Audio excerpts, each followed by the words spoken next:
Pedagang eceran gas LPG 3 kilo di Kelurahan Sukajadi dan Kelurahan Tanamas yang berada di kilometer 14 mengeluhkan kurangnya stok LPG 3 kilo.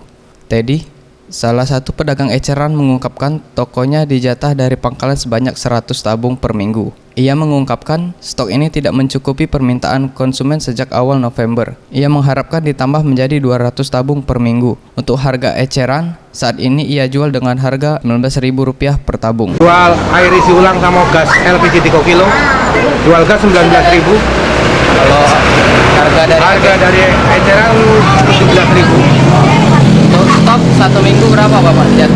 Stok 1 minggu cuma 100. Hal senada diungkapkan oleh Safei, pedagang gas LPG 3 kilo di Desa Sukajadi. Ia mengungkapkan untuk harga jual eceran LPG 3 kilo seharga Rp19.000 per tabung dan harga dari pangkalan berkisar antara Rp16.000 sampai Rp17.000. Sedangkan untuk stok tidak menentu dari pangkalan setiap minggunya. Pak, siapa namanya? Bapak siapa ini, Pak? Untuk gas ini Pak, harga eceran di sini berapa Pak? Jual 19. Kalau dari agen?